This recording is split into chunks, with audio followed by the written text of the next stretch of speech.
ಎಲ್ಲರಿಗೂ ನಮಸ್ಕಾರ. ಇಂದಿನ ತರಗತಿಯಲ್ಲಿ ನಾವು ಸ್ವರಗಳ ಬಗ್ಗೆ, ವ್ಯಂಜನಗಳ ಬಗ್ಗೆ ಮತ್ತು ಯೋಗವಾಹಗಳ ಬಗ್ಗೆ ತಿಳ್ಕೊಂಡಿದ್ದೀವಿ. ಇವತ್ತಿನ ತರಗತಿಯಲ್ಲಿ ನಾವು ಸಂಯುಕ್ತಾಕ್ಷರಗಳ ಬಗ್ಗೆ ತಿಳ್ಕೊಳ್ಳೋಣ ಬರ್ರಿ. ಕನ್ನಡದಲ್ಲಿ ಏನಪ್ಪ ಅಂದ್ರೆ ಸಂಯುಕ್ತಾಕ್ಷರಗಳು ಬಹಳಷ್ಟು ಮಹತ್ವದ್ದಾಗಿವೆ. ಸಂಯುಕ್ತಾಕ್ಷರಗಳು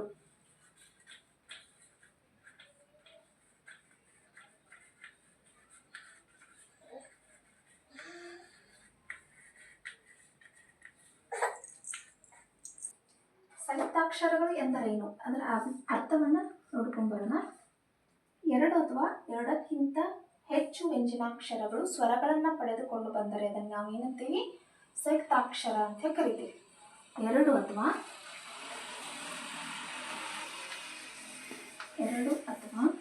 ಎರಡಕ್ಕಿಂತ ಹೆಚ್ಚು ವ್ಯಂಜನಾಕ್ಷರಗಳು ಸ್ವರವನ್ನು ಪಡೆದುಕೊಂಡು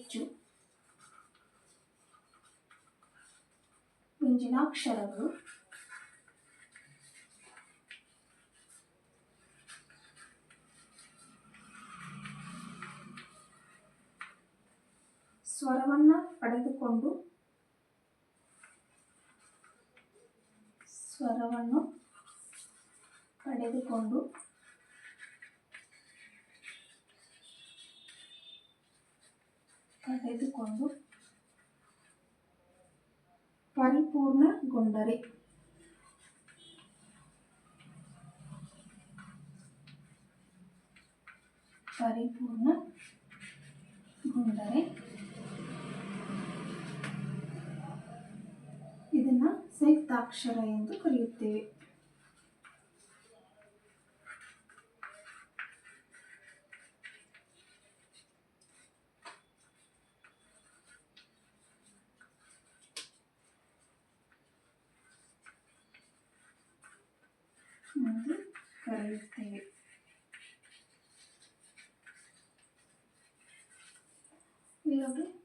ಎರಡು ಅಥವಾ ಎರಡಕ್ಕಿಂತ ಹೆಚ್ಚು ವ್ಯಂಜನಾಕ್ಷರಗಳು ಸ್ವರವನ್ನು ಪಡೆದುಕೊಂಡು ಪರಿಪೂರ್ಣಗೊಂಡರೆ ಇದನ್ನ ಸಂಯುಕ್ತಾಕ್ಷರ ಎಂದು ಕರೆಯುತ್ತೇವೆ. ಉದಾಹರಣೆಗೆ ಕನ್ನಡ,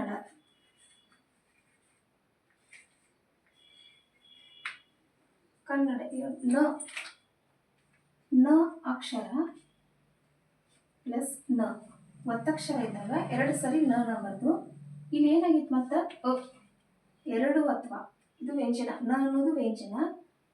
ಎರಡಕ್ಕಿಂತ ಹೆಚ್ಚು ವ್ಯಂಜನಾಕ್ಷರಗಳು, ಎರಡಕ್ಕಿಂತ ಹೆಚ್ಚಾದ್ರೂ ಇರ್ಬೋದು, ಎರಡಾದ್ರೂ ಇರ್ಬೋದು, ಸ್ವರವನ್ನ ಪಡೆದುಕೊಂಡು ಪರಿಪೂರ್ಣಗೊಂಡರೆ. ಇಲ್ಲಿ ಸ್ವರವನ್ನ ಪಡ್ಕೊಂಡಿತ್ತಲ್ಲ ಕನ್ನಡ ನ ಸಂಯುಕ್ತಾಕ್ಷರ ಅಂದ್ರೆ ಇದಕ್ಕೂ ಇನ್ನೊಂದು ಹೆಸರು ಏನಪ್ಪಾ ಅಂದ್ರೆ ಇದನ್ನ ಏನಪ್ಪಾ ಅಂದ್ರೆ ಕಾಂಪಿಟೇಟಿವ್ ಎಕ್ಸಾಮ್ನಾಗ ಜಾಸ್ತಿ ಕೇಳಿದಾರ. ಸಂಯುಕ್ತಾಕ್ಷರ ಅಂದ್ರೆ ಇನ್ನೊಂದು ಹೆಸರು ಏನಂತ ಕರೀತಾರಪ್ಪ ಅಂದ್ರೆ ದ್ವಿತ್ವಾಕ್ಷರ ಅಂತೂ ಕರೀತಾರ, ಒತ್ತಕ್ಷರ ಅಂತ ಹೇಳಿ ಕರೀತಾರೆ. ಒಂದ್ ವೇಳೆ ನಿಮ್ಗೆ ಗೊತ್ತಾಗ್ಲಿಲ್ಲ ಅಂತಂದ್ರೆ ಒತ್ತಕ್ಷರ ಅಂತ ಹೇಳಿ ನೆನ್ಪಿಟ್ಕೋರಿ. ಆದ್ರೆ ಕಾಂಪಿಟೇಟಿವ್ ಎಕ್ಸಾಮ್ನಾಗ ಕೇಳೋದು ದ್ವಿತ್ವಾಕ್ಷರ. ನೆಕ್ಸ್ಟ್, ಈ ಒಂದು ಸಂಯುಕ್ತಾಕ್ಷರದಲ್ಲಿ ಎಷ್ಟು ಪ್ರಕಾರಗಳನ್ನಾಗಿ ಮಾಡಲಾಗಿದೆ? ಈಗ ಸಂಯುಕ್ತಾಕ್ಷರ ಅಂತಂದ್ರೆ ಇನ್ನು ಎರಡು ಅಕ್ಷರ ಹೇಳಿದ್ದೆ ನಿಮ್ಗೆ ಹೆಸರುಗಳನ್ನ. ಒಂದ್ ವೇಳೆ ಗೊತ್ತಾಗ್ಲಿಲ್ಲ ಅಂತಂದ್ರೆ ನೋಡಿ ಸಂಯುಕ್ತಾಕ್ಷರ ಅಂದ್ರೆ ಏನಪ್ಪಾ ಅಂದ್ರೆ ಭಯ ಆಗ್ತಾ ಇರ್ತತಿ. ಸಂಯುಕ್ತಾಕ್ಷರ ಅಂದ್ರೆ ಈಸಿ, ಒತ್ತಕ್ಷರಗಳನ್ನು ನೆನ್ಪಿಡ್ಬೋದು. ಇನ್ನೊಂದು ಹೆಸರು ಏನಪ್ಪಾ?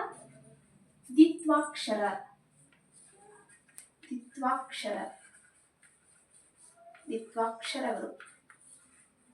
ಇದನ್ನ ಏನಪ್ಪಾ ಅಂದ್ರೆ ಎಕ್ಸಾಮ್ ಒಳಗೆ ಕೇಳಿದಾರ, ಅದಕ್ಕೆ ಗೊತ್ತಾಗಲ್ಲ ಅಂತ ಹೇಳಿ ನಿಮಗೆ ಹೇಳಿದೆ. ದ್ವಿತ್ವಾಕ್ಷರ ಈ ಒಂದು ಸಂಯುಕ್ತಾಕ್ಷರದಲ್ಲಿ ನಾವು ಮತ್ತೇನ್ ಮಾಡ್ತೇವಪ್ಪ ಅಂದ್ರೆ ಎರಡು ಪ್ರಕಾರಗಳನ್ನಾಗಿ ಮಾಡ್ತೇವೆ. ಒಂದು ಸಜಾತಿಯ ಸಂಯುಕ್ತಾಕ್ಷರ,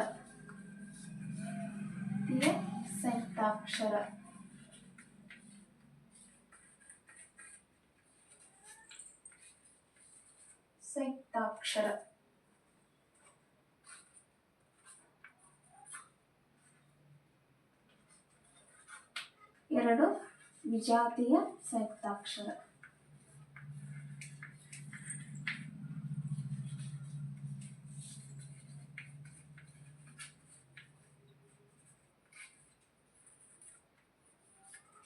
ವಿಜಾತಿಯ ಸಂಯುಕ್ತಾಕ್ಷರ.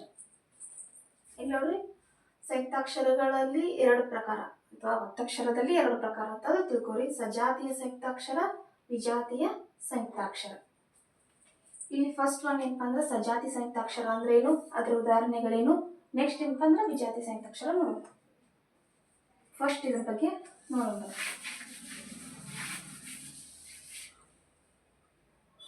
ಸಜಾತಿಯ ಸಂಯುಕ್ತಾಕ್ಷರ ಅಂತ ಅಂದ್ರೆ ಏನಪ್ಪಾ ಅಂದ್ರೆ ಒಂದೇ ಜಾತಿಯ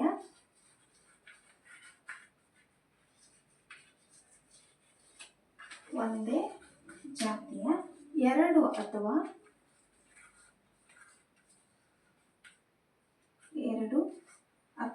ಎರಡಕ್ಕಿಂತ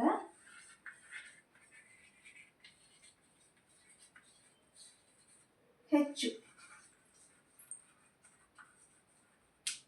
ವ್ಯಂಜನಾಕ್ಷರಗಳು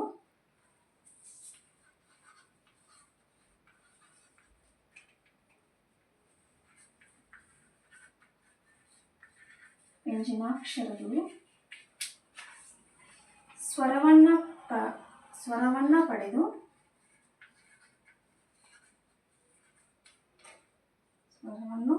ಪಡೆದುಕೊಂಡು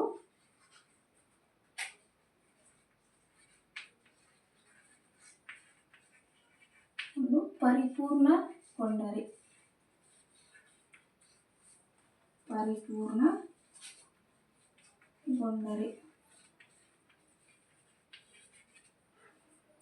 ಆಗಲೇ ಏನಪ್ಪಾ ಅಂದ್ರೆ ಸಂಯುಕ್ತಾಕ್ಷರ ಅಂದ್ರೆ ಏನಂತ ತಿಳ್ಕೊಂಡಿದ್ವಿ, ಒಂದೇ ಜಾತಿ. ಇಲ್ಲಿ ನೋಡ್ರಿ, ಅಲ್ಲಿ ಏನಪ್ಪಾ ಅಂದ್ರೆ ಸಂಯುಕ್ತಾಕ್ಷರ ಅಂದ್ರೆ ಏನು, ಎರಡು ಅಥವಾ ಎರಡಕ್ಕಿಂತ ಹೆಚ್ಚು ವ್ಯಂಜನಾಕ್ಷರಗಳು ಸ್ವರವನ್ನ ಪಡೆದುಕೊಂಡ್ರೆ ಅದನ್ನ ಏನಂತೀವಿ, ಸಂಯುಕ್ತಾಕ್ಷರ ಅಂತ ತಿಳ್ಕೊಂಡಿವಿ. ಇಲ್ಲಿ ಏನಪ್ಪಾ ಅಂದ್ರೆ ಸಜಾತಿ ಅಂತಂದ್ರೆ ನೆನಪಿಟ್ಕೋರಿ. ಸಜಾತಿ ಅಂದ್ರೆ ಒಂದೇ ಜಾತಿ ಅಂತ ನೆನಪಿಟ್ಕೋಬೇಕು. ಒಂದೇ ಜಾತಿಯ ಎರಡು ಅಥವಾ ಎರಡಕ್ಕಿಂತ ಹೆಚ್ಚು ವ್ಯಂಜನಾಕ್ಷರಗಳಿಗೆ ಸ್ವರವನ್ನ ಪಡ್ಕೊಂಡ್ಬಂದು ಆ ಒಂದು ವರ್ಡ್ ಏನಪ್ಪಾ ಅಂದ್ರೆ ಕಂಪ್ಲೀಟ್ ಆಗಿ ಆಗಿರುತ್ತೆ. ಅದಕ್ಕೆ ನಾವೇನಂತೀವಪ್ಪ ಅಂದ್ರೆ ಸಜಾತಿಯ ಸಂಯುಕ್ತಾಕ್ಷರ ಅಂತ ಕರಿತೀವಿ. ಈಗ ಉದಾಹರಣೆ ನೋಡೋಣ ಬನ್ನಿ.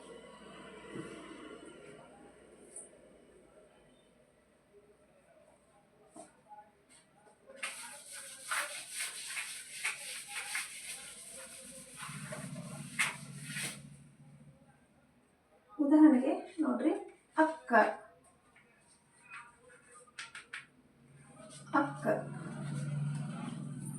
ಇಲ್ಲಿ ಖ ಐತಿ, ಹೌದಾ? ಇದು ಏನು, ಇದು ಸ್ವರ, ಇದು ವ್ಯಂಜನ. ಖ ಅನ್ನೋದು ವ್ಯಂಜನ. ಇದಕ್ಕೆ ಒತ್ತಕ್ಷರ ಏನೈತಿ, ಅದೇ ಜಾತಿಯ ಒತ್ತಕ್ಷರ ಐತಿ, ಹೌದಾ?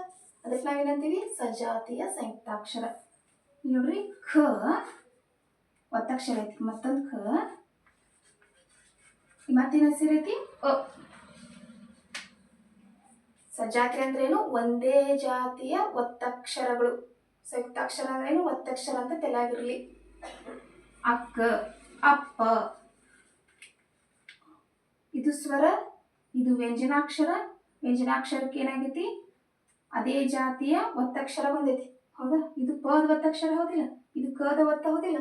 ಈ ತರ ಬರೋದಕ್ಕೆ ಏನಂತೀನಪ್ಪ ಅಂದ್ರೆ ಸಜಾತಿಯ ಸಂಯುಕ್ತಾಕ್ಷರ. ಪ ಇಲ್ಲೇನಾಗೈತಿ ಅ.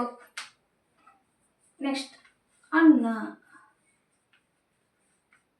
ಇಲ್ಲಿ ಕೂಡ ಏನಪ್ಪಾ ಅಂದ್ರ ನದ್ ಒತ್ತ ಬಂದೈತಲ್ಲ, ನ ಪ್ಲಸ್ ನ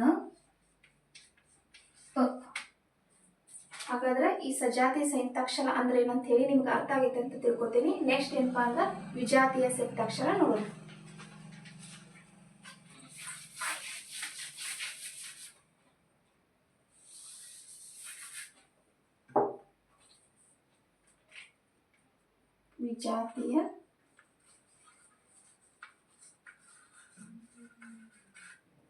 ವಿಜಾತಿಯ ಸಂಯುಕ್ತಾಕ್ಷರ. ವಿಜಾತಿ ಸಂಯುಕ್ತಾಕ್ಷರದ ಅರ್ಥ ಏನಪ್ಪಾ ಅಂದ್ರ ಬೇರೆ ಬೇರೆ ಜಾತಿಯ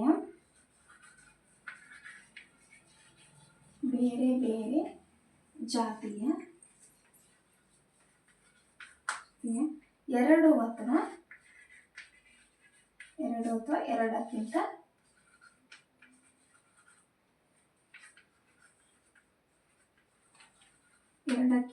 ಹೆಚ್ಚು ವ್ಯಂಜನಾಕ್ಷರಗಳು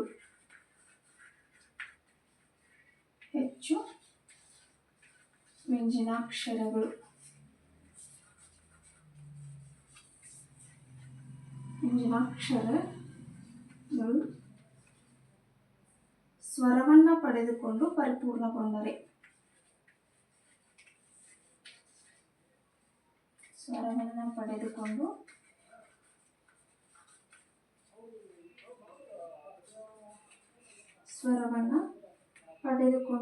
ಪರಿಪೂರ್ಣಗೊಂಡರೆ.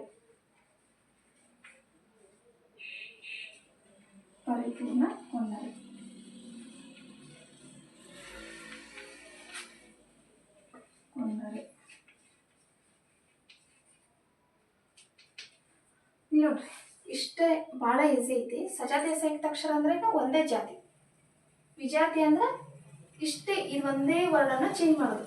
ಬೇರೆ ಬೇರೆ ಜಾತಿಯ 2 ಅಥವಾ 2ಕ್ಕಿಂತ ಹೆಚ್ಚು ವ್ಯಂಜನಾಕ್ಷರಗಳು ಸ್ವರವನ್ನು ಪಡೆದುಕೊಂಡು ಪರಿಪೂರ್ಣಗೊಳ್ಬೇಕು ಆ ಒಂದು ಒತ್ತಕ್ಷರದ ಒಂದು ಪದ.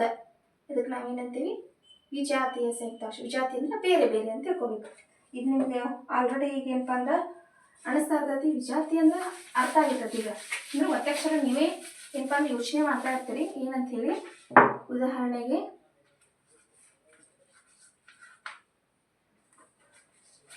ಅಸ್ತ್ರ.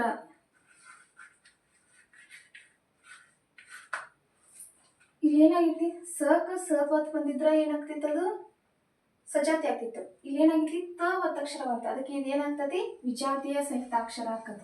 ಇಲ್ಲಿ ನೋಡ್ರಿ, ಇದನ್ನ ಬಿಡಿಸಿ ಬರೋಣ. ಸ ಪ್ಲಸ್ ಇದೇನು ತ, ನೆಕ್ಸ್ಟ್ ತ ಆದ್ಮೇಲೆ ಇದು ಯಾವತ್ತು?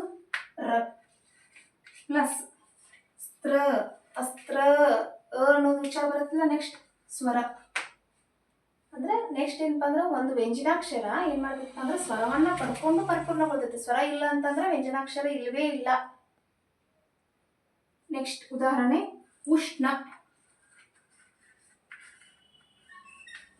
ಇಲ್ಲಿ ಶಕ್ ಏನಾಗೈತಿ? ನ ಬಂದೈತಿ. ಇದನ್ನ ಬಿಡಿಸಿ ನೋಡೋಣ ಈಗ. ಶ ಪ್ಲಸ್ ನ ಪ್ಲಸ್ ನದಿಯಲ್ಲಿ ಏನು ಉಚ್ಚಾರ ಆಗುತ್ತೈತಿ? ಅ. ಹೌದಾ? ಇದಕ್ಕೆ ನಾವೇನಂತೀವಿ? ವಿಜಾತಿಯ ಸಂಯುಕ್ತಾಕ್ಷರ. ಈಗ ಇದೇ ರೀತಿ ಏನಪ್ಪಾ ಅಂದ್ರೆ ಹಲವಾರು ಏನಪ್ಪಾ ಅಂದ್ರೆ ಒತ್ತಕ್ಷರಗಳು ಬರ್ತಾವ. ಮತ್ತೇನ ನಿಮ್ಮ ಒಂದು ಅನಿಸಿಕೆ ಪ್ರಕಾರ ಅಂತಂದ್ರೆ ಅಸ್ತ್ರ, ಉಷ್ಣ, ಉಗ್ರ.